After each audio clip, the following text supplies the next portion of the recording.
হরে কৃষ্ণা। আমার একটি নতুন ব্লগ আজ করছি গোপাল সেবার জন্য নিম বেগুন চিচিঙ্গা দিয়ে নারকোল করব।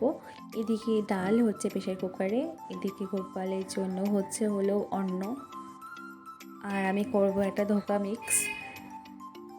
আর এই যে বেগুন আলু আমি কেটে জলে ধুয়ে নিচ্ছি ভালো করে। এবার অল্প তেলের মধ্যে বেগুন আর আলুগুলোকে ভালো করে ভাজা ভাজা করে নিচ্ছি। এবার আমি দেবো এর মধ্যে নুন, পরিমাণ মতন হলুদ, দেওয়ার পর এগুলোকে এক করতে মিশিয়ে আবার একটু ভাজা ভাজা করে একটা ঢাকা দিয়ে দেবো যাতে সিদ্ধ হয়ে যায় ভালো করে।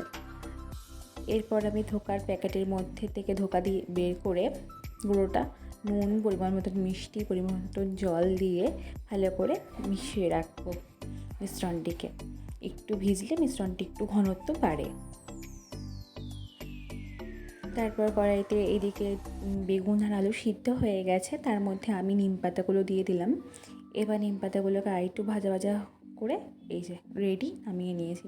কড়াইয়ের মধ্যে দিয়ে দিলাম তেল, তার মধ্যে দিয়ে দিলাম 5 ফোড়ন আর শুকনো লঙ্কা। এবার আমি এর মধ্যে দেবো নারকেল কোড়া।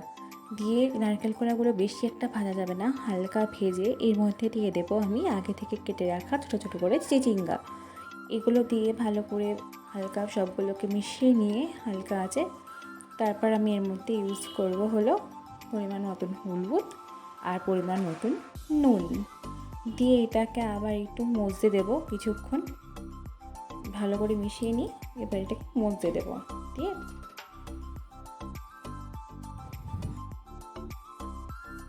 এবার ঢাকা দিয়ে দিলাম যাতে এটা ভালো করে সিদ্ধ হয়ে যায়। এবার পরিমাণ মতন চিনি দিয়ে ভালো করে ওর মধ্যে মিশিয়ে পরিমাণ মতন চিনি দিয়ে মিশিয়ে এবার আমি নামিয়ে নিব একটা পাত্রে। আমার চিচিঙ্গা তৈরি।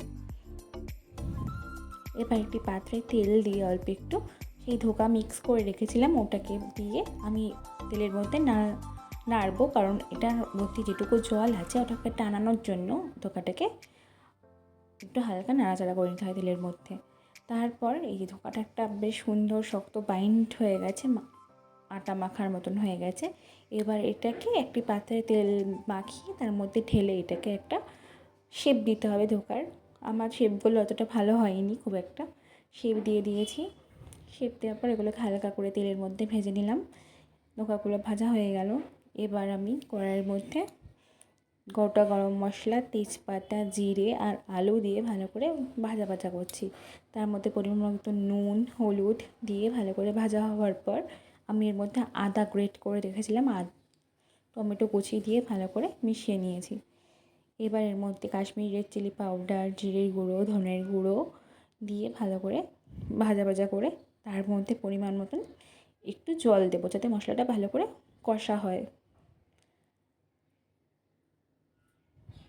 তার মধ্যে পরিমাণ মতন চিনি, একটু গরম মশলা আর পরিমাণ মতন ঘি ইউজ করব। করে ভালো করে মশলাটাকে কষিয়ে নিয়ে ধোকাগুলো ঢেলে দেবো। এবার এর মধ্যে ইউজ করব আমি পরিমাণ মতন জল ঝোলের জন্য। এবার এটা ফুটে আসলেই আমার ধোকা রেডি। হরে কৃষ্ণা। আমার এই ভিডিওটা কেমন লাগছে জানাবে।